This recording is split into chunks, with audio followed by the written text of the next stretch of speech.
কৃষক কৃষি তার উন্নয়ন সব নিয়ে আমাদের এই আয়োজন।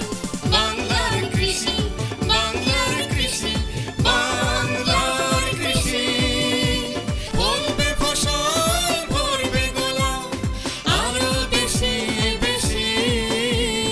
বাংলার কৃষি, বাংলার কৃষি, বাংলার কৃষি, বাংলার কৃষি, বাংলার কৃষি। কৃষি তথ্য, প্রযুক্তি, পরামর্শ এবং ফসলের করণীয় সম্পর্কে জানাতেই আমাদের এই বাংলার কৃষি। প্রিয় কৃষক ভাইয়েরা, বাংলাদেশ টেলিভিশনের নিয়মিত অনুষ্ঠান বাংলার কৃষি দেখার জন্য আমি আব্দুল শহীদ মিঠু আপনাদের আমন্ত্রণ এবং শুভেচ্ছা জানাচ্ছি। আমাদের আজকের বিষয় উচ্চ মূল্যের ফসল পানের বাণিজ্যিক আবাদ। বাগেরহাটের ফকিরহাট উপজেলা একটি কৃষি প্রধান এলাকা। এই উপজেলার অর্থনীতি কৃষি নির্ভর। ধান, পাট, আলু, বেগুন, শসা, মরিচ, কপি ও পান চাষের জন্য বিখ্যাত। পান চাষে রাজশাহীর পরেই এ জেলার অবস্থান বলা হয়ে থাকে। পান একটি অর্থকরী ফসল। এটি গোলমরিচ পরিবারভুক্ত লতা জাতীয় গাছ। এ গাছের পাতা সরাসরি খাওয়া যায়। বাংলাদেশে প্রায় সব জেলাতেই পান চাষ হয়ে থাকে। পান হজম শক্তি বাড়ায়। পানের মধ্যে থাকা গুলকন্দ কর্মক্ষমতা বাড়িয়ে দেয়। ক্যান্সার প্রতিরোধ করতে পারে। পাতার রস দাঁত ও মাড়ি সুস্থ রাখে। মুখের দুর্গন্ধ দূর করে। মুখের ভিতর পরিষ্কার রাখে। রক্ত পড়া বন্ধ করে এবং কানের ব্যথা কমাতে সহায়তা করে। অনেক সময় এটি অ্যান্টিসেপটিক হিসেবেও ব্যবহৃত হয়ে থাকে। ত্বকের জন্য ভালো কাজ করে এবং সর্দি কমায়। পানের নানান জাত রয়েছে। তার মধ্যে বাংলা মিঠা, সাচি, কর্পূরী, গ্যাস, নাতিয়া বাসুত, উজানি, মাঘি, দেশি, বরিশাল ও ঝালি প্রধান। এসব ধরনের জাতের পানই বাংলাদেশের পান বরজে চাষ হয়ে থাকে। এছাড়া বাংলাদেশ কৃষি গবেষণা ইনস্টিটিউট থেকে উচ্চ ফলনশীল ও বিভিন্ন গুণাবলী সম্পূর্ণ এবং রোগ প্রতিরোধে সক্ষম বাড়ি পান 1, বাড়ি পান 2 ও বাড়ি পান 3 নামে পানের 3টি জাত উদ্ভাবন করা হয়েছে। পান চাষ খুবই লাভজনক। পান চাষ করে অল্প জমি থেকে বেশি লাভ করা যায়। সারা বছরই পান সংগ্রহ ও বিক্রি করে রোজগার করা যায়। সেই জন্য বাগেরহাট জেলাধীন ফকিরহাট উপজেলার কাঁঠালতলা গ্রামের কৃষক শেখ আসলাম তার 30% জমিতে পানের আবাদ করেছেন। পানের বরজ বেশ পরিষ্কার পরিচ্ছন্ন রেখেছেন। উচ্চ মূল্যে ফসলের মধ্যে পান একটি গুরুত্বপূর্ণ ফসল, কারণ আমরা জানি এই পানের চাহিদা সারা বছরই থাকে। কারণ আমাদের ভোক্তা যারা আছেন, যারা পান খেয়ে অভ্যস্ত, তারা এই পান সবসময় তাদের নিত্যদিনের চাহিদার মধ্যে পড়ে। তো আমরা জানবো যে নিরাপদ উপায়ে কিভাবে আমাদের এই ভাই চাষ করছেন পানের। আসসালামু আলাইকুম। ওয়ালাইকুম আসসালাম। কেমন আছেন? আল্লাহর মতো ভালো কি নাম ভাই আপনার? আমার নাম শেখ আসলাম। আচ্ছা, আসলাম ভাই, পানের চাষ কতদিন ধরে করছেন? পানের চাষ করতেছি আজ 4-5 বছর ধরে। 4-5 বছর ধরে। বরসটা কতদিনে এটা? এইটাই বরজটা হলো এই 2 বছর এইটাই, আর ওইটা হলো 1 বছর। এই লতা লাগানোর পরে অল্প অল্প করে মাটি দিছি। মাটি দেওয়ার পরে কিছুদিন পরে ওর থেকে শিকড় আইছে। শিকড় আইসে যে মাটিগুলো দিছি, মাটির পরে অল্প অল্প করে খোল দিছি। খোল দেওয়ার পরে যে ওরা বড় হয়েছে, যে খাদ্য ওরা ধরে রাখতে পারবে, তখন আমরা পাশতে খোল দিছি। খোল দিয়ে আস্তে আস্তে মাটি দিয়ে ওরকে যখন ছোট ছোট ফোট হয়েছে, ফোট হলে আমরা এই ফোটে শলা দিছি। শলা দিলি ওরা খুব বড় হয়েছে, বড় হয়ে গাছে পান পাতা হয়ে গেছে, তখন আমরা আস্তে আস্তে ওরে নিচে করে নামায়া দিছি। নামায়া দেওয়ার পরে আমাকে বরাজ পরিপূর্ণ হয়ে গেছে। পানে রোগ বেলা হয়, কি ধরনের? ওই ছোট ছোট পোকা আছে, তাই পান ফুটো করে ফেলাই, তার জন্য ওষুধ দিই। অনেক সময় নাড়া ফসে, তার জন্য ওই এমএসটা ওষুধ দিয়ে দিই। এগুলো দিলেই আমাদের সম্পূর্ণ আমরা সুস্থভাবে ফসলাদি করতে পারি। আচ্ছা, আর আমাকে এই খামার দেহে আরও লোকজনে বার্তা নয়, আমরাও সাজেশন দিই, সেভাবেও খামার জমার করতেছে আমার কাছে নিয়ে। আপনাদের এখানে তো উপজেলা একটা কৃষি অফিস আছে, কৃষি অফিস আছে। ও কৃষি অফিসে ওনারা আসেন আপনাদের? হ্যাঁ, এই জায়গায় আসে। কোনো সময় সমস্যা দেখা দেয়, আমরা কৃষি অফিসারের কাছেও পরামর্শ নিই।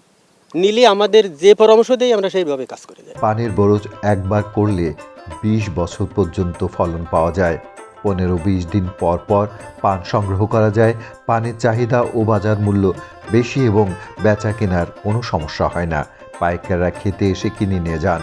কৃষি কর্মকর্তাগণ কৃষক ভাইদের পান চাষে সহায়তা করে থাকেন। পান চাষ করতে হলে প্রথমত আপনার উঁচু জমি নির্বাচন করতে হয়। উঁচু জমি ছাড়া যেখানে জলাবদ্ধতা থাকে সেখানে পান চাষ হয় না।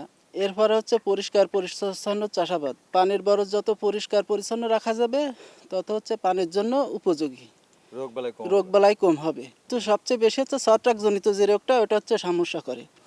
ছত্রাকজনিত রোগ লাগলে বরাজ ধরে মরে যায়। এই জন্য সবসময় জন্য পরিষ্কার পরিচ্ছন্ন রাখতে হয়। আর এর পাশাপাশি আমরা যে সরিষার খোল ব্যবহার করি ওটা একটু ভালো মানের সরিষার খোল ব্যবহার করতে হয়। এই যে দেখছেন যে আপনারা এখানে এই যে ছাউনি, এই ছাউনিটার দিকেও বিশেষ নজর রাখতে হয়। ছাউনি যদি একটু বেশি থাকে তাহলে পান গাছের বিভিন্ন জায়গায় আপনার হয়, ক্ষত হয়ে যায়। ক্ষত হয়ে সেখান থেকে শুকায় মারা যায়। পান আমরা বিক্রি করি এই আমাদের ফকিরহাটের ভিতরে নোয়াপাড়ায় আছে হচ্ছে পানের বাজার সবচেয়ে বড় মুকাম। তাছাড়া হচ্ছে যাত্রাপুর বাজার আছে, প্রতিদিনই দুপুর সময় বাজার মেলে। আর এছাড়া আমাদের ফকিরহাটের কিছু খুচরো বিক্রেতা আছে, ওখানে সামান্য কিছু বিক্রি হয়। মানে হ্যাঁ, এখন বাজারে প্রচুর চাহিদা। পানের জন্য প্রয়োজন উঁচু বেলে দোআঁশ বা এঁটেল দোআঁশ মাটি, ছায়াযুক্ত জায়গায় উপযোগী। জমি সমতল ও উঁচু করে 60 সেন্টিমিটার পর 20 সেন্টিমিটার চওড়া নালা তৈরি করে বাইরের নালার সাথে যুক্ত করে দিতে হয়। মাটিতে একর প্রতি 200 কেজি খোল, 40 কেজি টিএসপি ও 60 কেজি এমওপি সার মিশিয়ে দিতে হয়।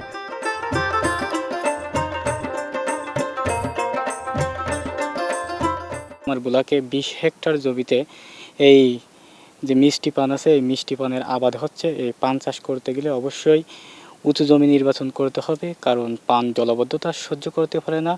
এমন জায়গা নির্বাচন করতে হবে জমিটা যেন পানের জমি বেড করে তৈরি করতে হবে এবং মাটি চাষ দিয়ে মিহি করে নিতে হবে। পানের সবথেকে বেশি যে রোগের আক্রমণ হয় সেটা হলো পান পচা এবং গোড়া পচা। পান চাষ করতে হলে সাধারণত পরিষ্কার পরিচ্ছন্ন চাষাবাদ করতে হবে যাতে এই পচনটা না লাগে। আর এই পচন লাগার সাথে সাথে আমরা যে ছত্রাকনাশক আছে এই ছত্রাকনাশকগুলো স্প্রে করব এবং যদি আমরা পরিষ্কার পরিচ্ছন্ন চাষাবাদ করি তাহলে রোগ ও পোকার আক্রমণ খুবই কম হবে। গাছকে ছায়াদান ও বাতাস থেকে রক্ষার জন্য বাঁশের খুঁটি, ছন, চটা বা কাঠ জাতীয় ঘাস দিয়ে পানির বরজ তৈরি করতে হয়। বাঁশের খুঁটি পোতার পর বেষ্টনী ও ছাউনি দিতে হয়। প্রতি বেডে 2 লাইনে 30 সেন্টিমিটার দূরত্বে লতা লাগানো হয়। বর্ষাকাল লতা লাগানোর উপযুক্ত সময়। শতক প্রতি 400 থেকে 500টি কাটিং প্রয়োজন হয়। চারা ঘন হলে পাতলা করে দিতে হয়। লতা ছাউনি পর্যন্ত উঠে গেলে নিচের পান সংগ্রহ করে লতা নিচে নামিয়ে দিতে হয়। বছরে 3 থেকে 4 বার গাছের গোড়ায় মাটি তুলে দিতে হয়। জৈব সারের পাশাপাশি রাসায়নিক সার দিলে ফলন বেশি পাওয়া যায়। প্রয়োজনে সেচ দিতে হয়। রোপণের 5 থেকে 6 মাস পর পান সংগ্রহ শুরু হয়। পান গাছের গোড়ায় পানি জমলে গাছ পচে যায়, সেজন্য বর্ষা বা বন্যার কারণে পান গাছের গোড়ায় পানি জমলে সঙ্গে সঙ্গে নিষ্কাশনের ব্যবস্থা নিতে হয়। পানের কাণ্ড বা গোড়া পচা রোগ, শিকড় পচা রোগ, ঢলে পড়া রোগ এবং পাতা পচা রোগ দেখা দিলে ব্যবস্থা গ্রহণ করতে হয়। দেশে বিদেশে পানের রয়েছে ব্যাপক চাহিদা। পান সংগ্রহের পর স্থানীয় বা শহরের বাজারে বাজারজাত করা যায়। এছাড়া আমাদের দেশের পান বিদেশের বাজারে রপ্তানি করা হয়ে থাকে। মধ্যপ্রাচ্য সহ দক্ষিণ পূর্ব এশিয়ার বেশ কয়েকটি দেশে আমাদের দেশের পানের চাহিদা রয়েছে।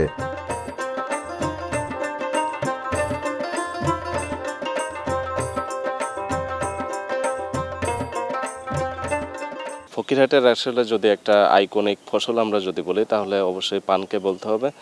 ফকিরহাটের 450 হেক্টর জমিতে পানের আবাদ হয় এবং যেহেতু পানটা সরাসরি মানুষ চিবিয়ে খায় সেহেতু আমরা বিশেষ করে নিরাপদ উপায়ে যাতে পানটা উৎপাদন করা যায় সেই বিষয়টার উপর আমরা বেশি গুরুত্ব আরোপ করি এবং বিশেষ করে রাসায়নিক যে বালাই আছে সে বালাইয়ের পরিবর্তে যে জৈব বালাইনাশকগুলো ব্যবহার করা যায় তাহলে এক্ষেত্রে আমরা যে রাসায়নিক যে বিষক্রিয়া সেই বিষক্রিয়া থেকে আমরা মুক্ত হব। পাশাপাশি পানের কিন্তু একটি বহির্বিশ্বেও বিদেশে রপ্তানির একটা বড় সম্ভাবনাময় বাজার আছে। তো আমরা বিশেষ করে নিরাপদ সবজি উৎপাদনের পাশাপাশি নিরাপদ পান উৎপাদনেও আমরা কিন্তু কৃষকদেরকে বিভিন্নভাবে প্রশিক্ষণ সহায়তা এবং উদ্বুদ্ধকরণ সভার মাধ্যমে আমরা তাদেরকে চেষ্টা করছি যে নিরাপদ উপায়ে কীভাবে পানটা আবাদ করা যায়। তো এই লক্ষ্যে আমরা জৈব বালানাশক হিসেবে বিশেষ করে বায়োডার্মা, ইকোম্যাক, বায়োক্লিন, বায়োট্রিন, বায়োশিল্ড এই বিষয়গুলো আমরা যাতে তারা ব্যবহার করে এই বিষয়ে আমরা তাদেরকে পরামর্শ দিচ্ছি। পাশাপাশি শীতকালে পানের বরজের একটা বিশেষ যে যত্নের বিষয় আছে সেটিও আমরা তাদেরকে পরামর্শ দিচ্ছি এবং পান আসলে জলবদ্ধতা একেবারে সহ্য করতে পারে না, সেক্ষেত্রে তাদেরকে আমরা পরামর্শ দিচ্ছি যে একটু উঁচু করে বেড আকারে এবং ভালো ড্রেনেজ সিস্টেম রেখে যারা তাতে করতে পারে এতে পান চাষিরা লাভবান হবে। আসলে পানে প্রচুর পরিমাণে বিনিয়োগ করতে হয়, তাতে তাদের যদি কোনো সহজ শর্তে ঋণের ব্যবস্থা করা যায় এবং কৃষক যোগাযোগ করা যায় এই লক্ষ্যে আমরা কিন্তু কৃষি ব্যাংক সহ অন্যান্য ব্যাংকের সাথে তাদেরকে কিন্তু কৃষক সংযোগ করিয়ে দিচ্ছি যাতে সহজেই সে এখানে সহজ শর্তে ঋণ পেতে পারে এবং বস্তুতপক্ষে সে পান আবাদ বা উৎপাদন করে এটি বাজারজাত করে সহজে যাতে লাভবান হতে পারে। অনুষ্ঠানাদিতে খাওয়ার পর একটা মিষ্টি পান না খেলে যেন ভালোই লাগে না। পান অতিথি আপ্যায়নে ও সামাজিকতা রক্ষার্থে ব্যবহার হয়ে আসছে আমাদের দেশে যুগ যুগ ধরে। পান চাষ করে অনেকেই লাভবান হচ্ছেন। উন্নত পদ্ধতিতে ভালো জাতের পান চাষ করে তা রপ্তানির মাধ্যমে আরও বেশি লাভবান হওয়া সম্ভব। এ ফসল চাষের ক্ষেত্রে সংশ্লিষ্ট জনেরা আরও বেশি মনোযোগী হয়ে দেশের অর্থনীতিকে এগিয়ে নেবেন, সেটা আমাদের সকলের প্রত্যাশা।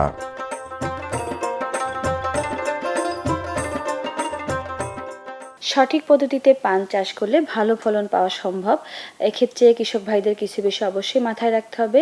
সেটা হচ্ছে পান গাছ যেহেতু একটি ছায়াপ্রিয় লতাজাতীয় ফসল, তাই পানের বরজ তৈরি করার সময় এমন জায়গা নির্বাচন করতে হবে যেন সেখানে সরাসরি রোদ কম লাগে এবং আর্দ্রতা বজায় থাকে।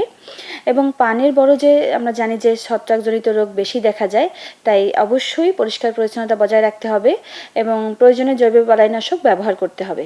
যদি আমরা মানসম্পন্ন ও নিরাপদ পান উৎপাদন করতে পারি তাহলে আন্তর্জাতিক বাজারে বাংলাদেশের পান একটি শক্তিশালী অবস্থান তৈরি করতে পারবে। এতে কৃষকের আয় বাড়বে এবং দেশের অর্থনীতিও শক্তিশালী হবে। এই পান চাষ বিষয়ে আরও বিস্তারিত জানতে আপনার নিকটস্থ উপজেলা কৃষি অফিসে অথবা কৃষি তথ্য সার্ভিসের কৃষি বিষয় কল সেন্টার 16123 এই নাম্বারে ফোন করে প্রতি রবিবার থেকে বৃহস্পতিবার সকাল 8টা থেকে সন্ধ্যা 7টা পর্যন্ত ফোন করে জেনে নিতে পারেন বিশেষজ্ঞদের পরামর্শ। বাংলার কৃষি, বাংলার কৃষি, বাংলার কৃষি। অনুষ্ঠান সম্পর্কে আপনাদের যে কোনো মতামত আমাদেরকে লিখতে পারেন। লিখবার ঠিকানা প্রযোজক বাংলার কৃষি, কক্ষ নম্বর 223, বাংলাদেশ টেলিভিশন ভবন, রামপুরা, ঢাকা 1219। ইমেল বাংলার কৃষি 1314@gmail.com। Facebook Bangladesh television. ইচ্ছে করলে অনুষ্ঠানটি ইউটিউবে দেখতে পারেন। কৃষক ভাইরা, আজ এ পর্যন্তই। আপনারা সবাই ভালো থাকুন, সুস্থ থাকুন। আল্লাহ হাফেজ। কৃষক কৃষি